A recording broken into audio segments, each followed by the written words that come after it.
事前に相手を見て調べて、相手の強みがこれだからここの位置に立つと相手の攻撃強いの来るからこの位置に。だから自分の場合だとあんまりそういうものにとらわれないようにというか、常にいろんなものに対して準備しておく。だから昔外国人対策みたいな、世界大会になるためにそんなのがあったの、そんなことを言ってる時点でもう遅いので。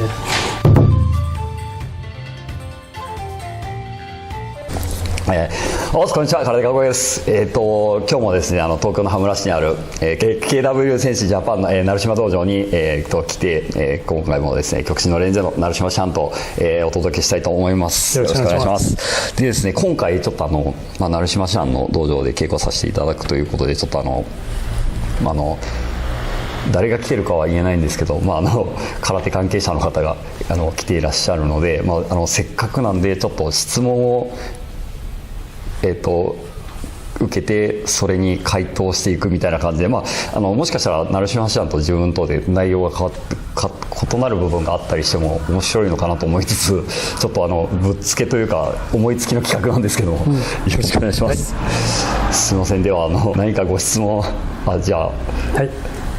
はい、お願いします。はい、お願いします。先ほどの稽古の中で基本稽古についてオンアップにしない、オーミングアップにしないで正確に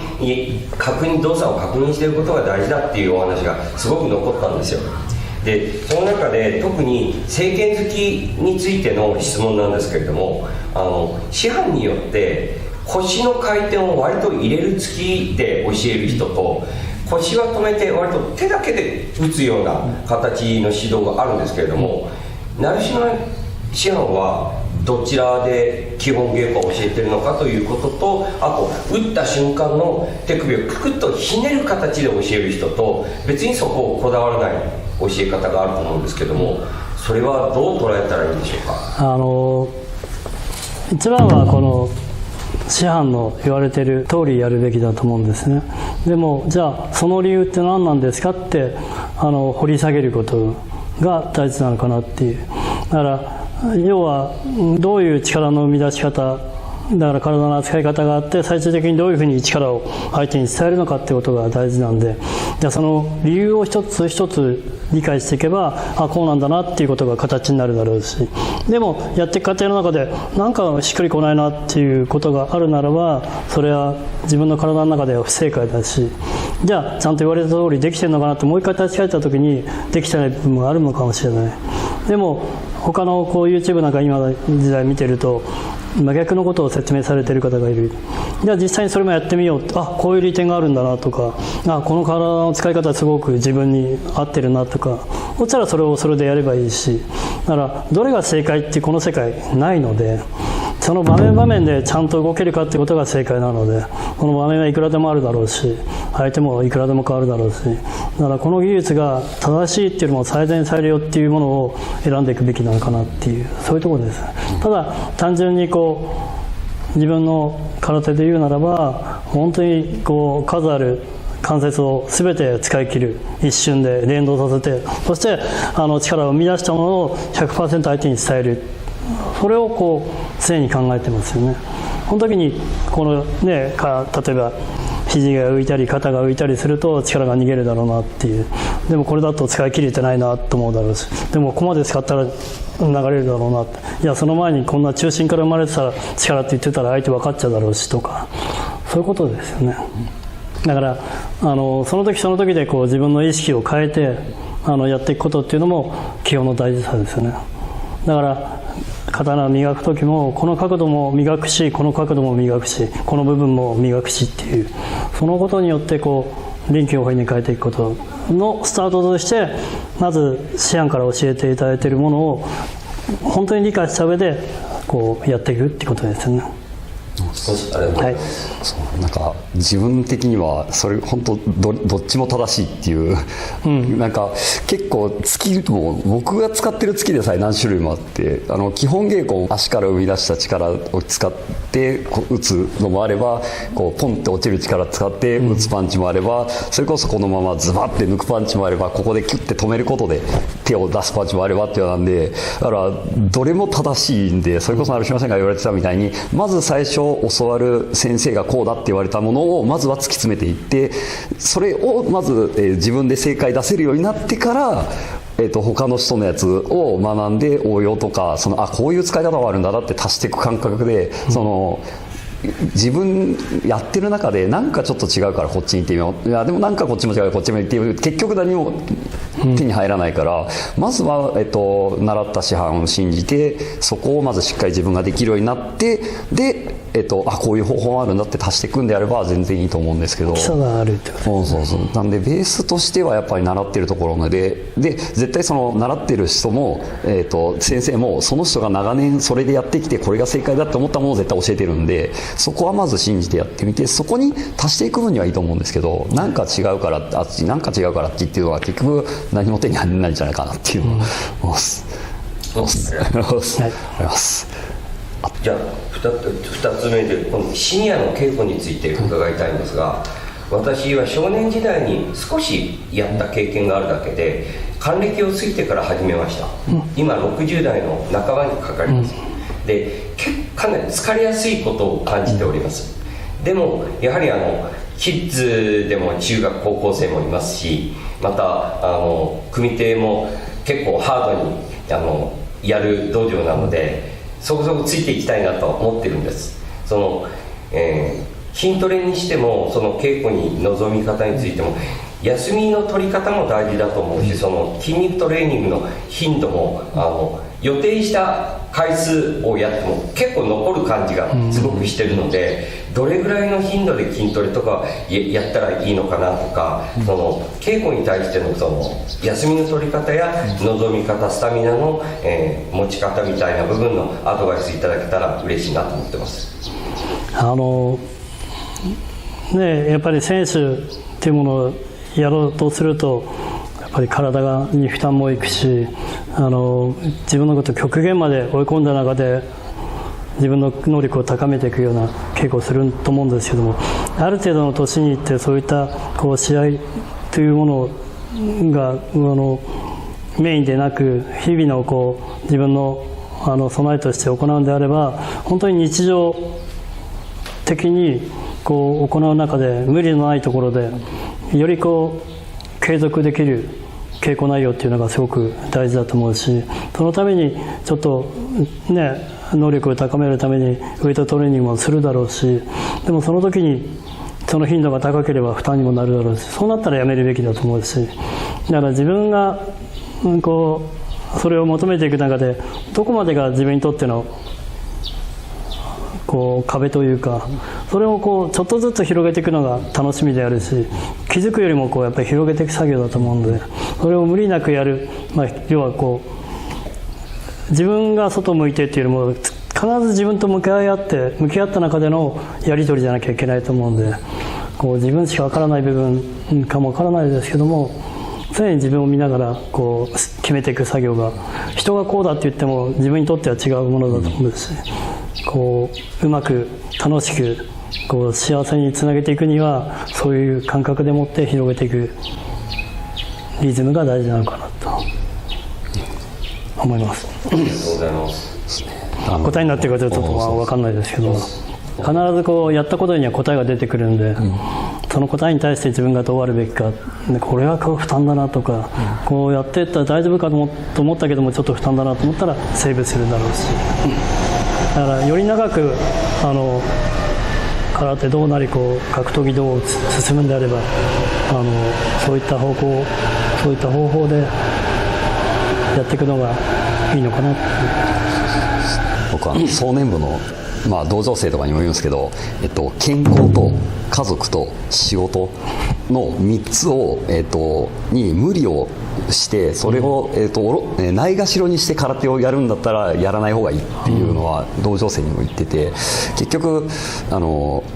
変な話、言い方悪いかもしれないですけど、空手は自分の人生を幸せにするために利用するぐらいの感覚でいてほしくて、でそれでいてこの3つを大切にしながらでも、空手やることで、充実して人生が楽しいっていう風になれば、それは空手が、すごい生かされてるんで僕も嬉しいんですけど、だからちょっと選手なのをやりたいのか、その楽しくやりたいのかで、ちょっと成島さんも言われてたんですけど、もちろん選手としてやりたいんであればさっきも言われてたんですけど、やっぱ無理をして使っていかなきゃいけないですし、ただ、楽しんで充実した人生を歩むために空手をやるんであれば、やっていく中で、自分とか選手の時にしてたんで、他の人にお勧めしているのは、やった練習内容に対して体調の変化がどうなったのかっていうのをちょっと日々つけていくことで、この練習をしたら、次の日の疲れ度合いが10段階だったらこのぐらいだって、でその回復にはどのぐらいかかったとかで、睡眠時間どのぐらいとってどのぐらい回復したとかを日々ちょっと、つけておくと、自分がどのぐらいの稽古をしてどのぐらいの疲れの度合いの時はどのぐらい休むと、回復できるのかっていうのはなんとなく感覚だったものが少しずつ正確になってくるんで、まずそういうことをしてもらうと、今自分の感覚がこのぐらいだからっていうのが、ある程度正確に分かるようになってくるので、ソネムの方でももし結構ハードにやってるんであれば、そういうふうにちょっと数字化して具体的に自分が、今は無理してるっていうのが分かるようにしてもらうと、いいのかなとかちょっと今思いました。ありがとうございます。質問あればマスク取って喋っていただけると。今回の撮影でいろいろテクニック的なところいろいろ見せていただいたと思うんですけども、その中で特に大きい相手に対しては、特に対策を何かするわけではないということをおっしゃられたんですけど、例えば対戦相手の方がですね、この人下段強いな、ものすごく下段回しが強い方で下段越しで来る人だなってなった時は、やっぱり下段蹴られることで押し込まれて崩れたりすることがあると思うんですけども、そういう時に全く何でしょう、いつもの自分の組み手をするために何か戦略ではないですけど、相手の事前情報に対して何かやっぱり対策を打つというか一切しなかったということでしょうか。僕はめちゃくちゃ対策する方だったので、たまにそれこそビデオとか見てると、香住師範とかはあんまり対戦相手を見ないっていうのは前言われてるのを見たことがあって、いやなんか自分が練習してきたものをぶつけるだけだからっていうのを言われてたんですけど、僕は全然それができなくて、もう事前に相手を見て調べて、相手の強みがこれだから、ここの位置に立つと相手の攻撃強いの来るから、この位置に立ってもう相手のいいところをいかに潰して、その中で潰したところで自分が得意なものが何だろうっていう感じで、もういかに相手のいいところを削って自分の強いところをぶつけて少しでも有利にしようっていう作戦をめちゃくちゃ練ってやる方だったので、その対策を練らずにやるっていうのが、もう自分そんな天才じゃねえから無理だなって当時思ってたタイプなんで、それこそ下段だったら流しだったりとか、打たせないようにじゃあこの位置でパンチ出して、この周りの時だけは下段来るから流しの方に意識しようとか、こっちにずれようとかっていうのは事前に結構決めてたりするタイプだったんです。なんでちょっとですね、そういうぶっつけ本番でいける人は僕はちょっととてもじゃないですか、そんなことできないなって思って当時見てた感じのタイプです。試合に挑む時のですね。多分そうですね。要はその下段が強い人だったらどういうふうに挑むとかって決めてたのかどうなのかっていう話ですよね。だから自分の場合だとあんまりそういうものにとらわれないようにというか、常にいろんなものに対して準備しておく。だから昔のあれでいうと外国人対策みたいな、世界大会になるためにそんなのがあった、そんなことを言ってる時点でもう遅いので、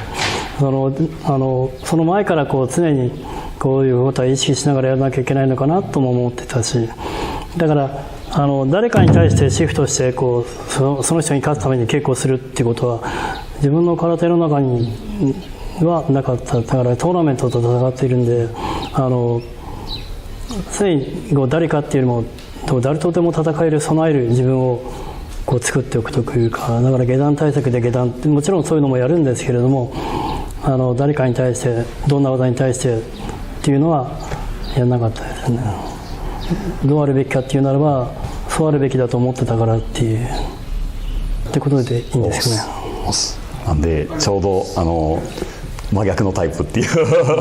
理想なんですよ。普段から全部をやっといて、それをぶつければどんな相手がこう来たらこうすればいいだろうっていうのは絶対的に理想なんで、求めるところはそうだから、こうやっちゃうとそれ以外のものが来た時にって思っちゃうし、そうすると想定外になってこう混乱するだろうし、もちろんそういうものは備えるんですけれども、だから例えば1回戦終わりました、2回戦彼と当たります、じゃあそれをどうするかというと30秒ぐらい見てもうすぐいなくなる、最後まで見ないっていう、あんまり情報量を多くするのもあれだし、その見た時のこう印象だけでいいっていう、だからこの人と当たるからちょっと分析しとこうとかそういうのはしなかったですね。いやあえてしないっていうか、その場行き当たりばったりなんですけども、うまくいく時はもうそれが良かったし、やっぱりダメな時はダメだしっていう、だから自分のその時の直感的なものを大事にやってましたよね、戦う時は。自分の場合はあれですね、1回戦2回戦の選手とかは、シードのことが多かったんで1回戦は基本的になくて、1回戦相手の試合見て2回戦からっていうのが多かったんで、1回戦の選手とかは本当、10秒15秒ぐらい見れば、大体こういう選手で、こういう選手はこうしようっていうのがパパって出てきたんで、本当10秒15秒とか、それを30秒見れば十分って感じだったんですけど、3回戦4回戦とか準々決勝とかそのぐらいに勝ち上がってくる選手とかは大体もう全員チェックしてこのトーナメントだったら確実にこの選手ってもう 100% この選手で分かってる時はその選手の対策だけで、こっちもどうかなっていう時はもう一応上がってきそうな選手全部チェックしてめっちゃ動画見てで一応その自分の場合こういう作戦っていうのは一応大まかは決めといて、実行するのは決めといて、その上で想定外はあるっていう前提でやるっていうのは、決めてたので、その想定外になったっていうよりは想定外はあるのが当たり前っていう前提でこれを作戦を決めてたので、もう崩れることもあるんですけど、ハマれば結構その通りに行くとすごい楽みたいな感じがあって、なんかでもいや本当はあれですよ、僕も言いたかったんですよ。いや見る必要ないですね、やってたもん出すだけなんでめっちゃ言いたかったんですけど憧れはあったんですけど僕は怖くてできなくて、そういうのはいろいろありますよね。だから自分に合った形っていうのももちろん揃えるべきだと思うし、要は一番試合場に上がった時に不安は絶対持ち込まないっていう、そこは大事だと思います。あれもどうしようこれもどうしようってなったら戦えないし、結果的に自分を失った状態で戦うことになるので、不安材料っていうのは一切持ち込むべきじゃないと思うし、ただその中でも今纐纈さん言われたように想定外が必ずあるからっていう心づもりですよね。そういったところに対峙しても慌てない自分をちゃんと備えてなきゃいけないし、ただ技に関しては本当何一つ欠けても成立しないものを求めながらも、何か一つ欠けても成立するものでなきゃいけないと思っているので、その辺の感覚っていうのは絶対大事なのかなって。だから本当にさっきの挟んだりあたりっていうのも全部10点満点でできてなきゃいけないし、それがね戦う時に引っ張れないってなった時にもちゃんとそれを補う何かで形作んなきゃいけないし、大丈夫でしょうか。はい、ありがとうございます。膝蹴りのさばきが知りたいです。大きい相手と近い距離で打ち合うとき膝蹴りをもらってしまいます。身長が低いため頭一つ高い選手と当たることがほとんどです。先生が考える身長差がある相手におすすめの技トップ3を教えてください。どうぞしてもらっていい。外側ですね、こっちに行けば基本上段膝蹴れないです。身長差がある場合は、例えば僕の方がガッとちっちゃいかった場合はこれ下突きを下から、今回は実際の組み手の中で攻撃が当たるか当たらないかを大きく左右するポジショニングの習得方法について解説していきたいと思います。ポジション技術を習得したいならまずこれからの3選ですね。1つ目、間合いの有効性を知る。2つ目、片手外ポジションの有効性を知る。そして3つ目ですね、